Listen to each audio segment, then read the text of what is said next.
इस वक्त आपके लिए एक बहुत अच्छी गुड न्यूज़ है कि पुर्तगाल में जो है वो 1.5 ईयर का टेक्निकल ट्रेनिंग कोर्सेज ओपन हो चुके हैं डिफरेंट इंस्टीट्यूट्स में, डिफरेंट कॉलेजेस में, जिसमें आप जो है वो अपनी कंट्री में बैठ के वीज़ा अप्लाई करके आ सकते हैं।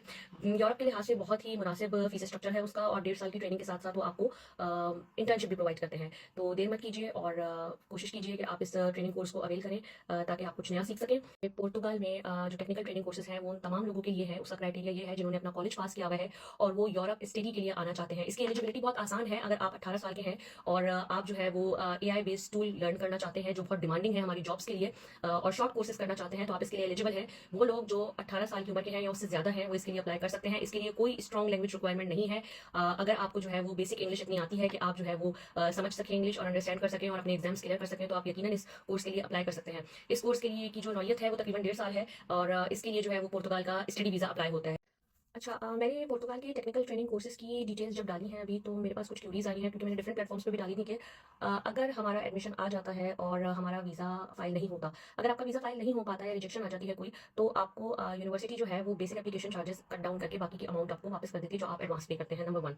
नंबर 2 पॉइंट, जो आपने मुझसे किसी ने पूछा था DM में कि अगर जो है वो हमारा कोर्स प्रोग्राम का ऑफर लेटर आ जाता है और हमारी जो है वो सेमेस्टर की क्लासेस की डेट निकल जाती है और वीज़ा हमारा देर से लग के आता है, तो इस प्रोग्राम की जितने भी टेक्निकल प्रोग्राम्स पुर्तगाल ने स्टार्ट किए हैं डिफरेंट इंस्टीट्यूट में, इसकी खास बात सिर्फ ये है कि ये ईयर राउंड चल रहे हैं। यानी इसकी एक जो है वो इनटेक फरवरी में है, फिर मई में है, फिर सितंबर में है, फिर नवंबर या दिसंबर में होगी। तो अगर आपका ऑफर लेटर किसी इंस्टीट्यूट से आता है और उसके बाद आपका वीज़ा बाद में लगकर आता है, तो आपके पैसे ज़ाया नहीं होंगे। आप जो है वो नेक्स्ट इनटेक में जो है अपने आप को जो है वो इनरोल करवा सकते हैं। मेरे पास क्यूरी भी आई थी कि हम पुर्तगाल आकर जो है वो स्टूडेंट वीज़ा पे TRC डाल सकते हैं क्या? देखिए, सबसे पहले तो मैंने अपनी पहली वीडियो में ही ये पॉइंट आपको क्लियर किया था कि ये 1.5 साल का टेक्निकल ट्रेनिंग कोर्स है। 1.5 साल का मतलब ये है कि आपका स्टडी वीज़ा फाइल होगा जो कि 1 साल से ज़्यादा की जिसकी नौयत होगी। तो बिल्कुल आप अपनी रेजिडेंसी डाल सकते हैं पुर्तगाल आके। बहुत सारे स्टूडेंट्स ऐसे होते हैं जो पुर्तगाल आके अपनी रेजिडेंसी डालते हैं। कुछ स्टूडेंट्स ऐसे भी होते हैं, लेकिन देखिए पढ़ना शर्त है कि अगर आप किसी यूनिवर्सिटी में जा रहे हैं तो वहाँ का कोर्स अगर आप ले रहे हैं, तो वहाँ पे अपनी इमेज को सेव करने के लिए भी और अपने स्टेटस को सेव करने के लिए भी जो है वो अपने कोर्स को कंप्लीट करें। और अगर बहुत सारे स्टूडेंट्स इस तरह करते हैं जो 1 साल का स्टूडेंट वीज़ा आपका जो लगता है उसमें आप जाकर अपनी रेजिडेंसी डालते हैं, 1.5 साल का आपको टाइम पीरियड मिलता है। उस टाइम पीरियड में, क्योंकि ये एक शेंजन जोन कंट्री है, तो आप किसी भी शेंजन जोन या यूरोपियन यूनियन कंट्री में कोई अच्छी जॉब जो आपको आपकी फील्ड से रिलेटेड मिल जाती है उसको अवेल करते हैं वर्क परमिट पे, और आप उस कंट्री में मूव कर जाते हैं। तो ये भी एक पॉसिबिलिटी है। ये सब जो पुर्तगाल में कोर्सेज अवेलेबल आपको मिलेंगे वो UX UI डिजाइन मिलेगा, प्रोडक्ट डिजाइन मिलेगा, ग्राफिक डिजाइनिंग मिलेगी, प्रोजेक्ट मैनेजमेंट मिलेगी, डिजिटल मार्केटिंग मिलेगी, artificial intelligence and machine learning मिलेगी, और इस तरह के बहुत सारे कोर्सेज आपको अवेलेबल हो सकते हैं, जिसमें one of the major course जो है वो डेटा साइंस है। और इसमें आपकी पेड और अनपेड इंटर्नशिप्स भी शामिल होती हैं। आप यहाँ पर आकर अपनी TRC भी फाइल कर सकते हैं और आप यहाँ पे आकर दूसरी शेंजन कंट्रीज में अपनी फील्ड से रिलेटेड वर्क परमिट की जॉब्स भी ढूंढ सकते हैं। इसका वीजा रेशो भी बहुत अच्छा है। इसका एलिजिबिलिटी क्राइटेरिया बहुत मिनिमम सा है, जिसमें आपको एक कॉलेज क्लियर होना नेसेसरी है।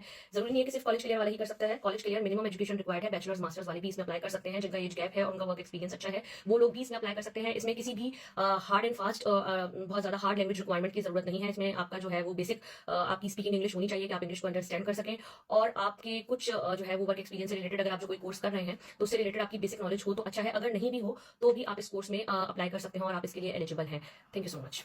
मेरे पास एक क्यूरी भी आई थी कि क्या ये जो है वो किसी पर्टिकुलर कंट्री के लिए है। पुर्तगाल अगर आप जाना चाहते हैं और उसके टेक्निकल ट्रेनिंग कोर्सेज को अवेल करना चाहते हैं, तो ये तमाम नेशनलिटीज़ के लिए है, चाहे वो इंडिया, पाकिस्तान, नेपाल, बांग्लादेश, श्रीलंका या फिर कोई और नेशनलिटी हो। आप सब इस जो है पुर्तगाल के टेक्निकल ट्रेनिंग कोर्सेज और 1.5 साल के प्रोग्राम को अवेल कर सकते हैं। मेरे पास एक क्यूरी ये भी थी कि कुछ कंट्रीज से जो है वो अपॉइंटमेंट्स लेने का बहुत ज़्यादा इशू है। तो इसका तरीका ये है कि आप पहले अपनी कंट्री में अपनी अपॉइंटमेंट चेक कर लें, जिस भी एजेंट के थ्रू आप काम करवाएंगे, या अगर आपको डायरेक्टली चेक कर सकते हैं तो आप चेक करें अपनी एम्बेसी से कॉन्टैक्ट करके अपनी कंट्री की, और फिर उसके बाद जो है वो आप इस कोर्स में इनरोल हो सकते हैं। अगर आपको इस कोर्स में इनरोल होने के लिए कोई इन्फॉर्मेशन मजीद चाहिए तो आप मुझे DM कर सकते हैं। ये कोर्स की सबसे खास बात ये है, इसका बेनिफिट ये है कि ये टेक्निकल ट्रेनिंग कोर्स है और ये पूरा साल ओपन रहता है। तो इसकी कोई ऐसा मसला नहीं है कि मैं मेरी अपॉइंटमेंट का टाइम और मेरे कोर्स का टाइम मैच नहीं होगा। अगर आपको अपॉइंटमेंट मिल जाती है तो आप अपॉइंटमेंट ले लें, क्योंकि आपको इस कोर्स की इनटेक साल में 4 दफा मिलेगी। Thank you so much.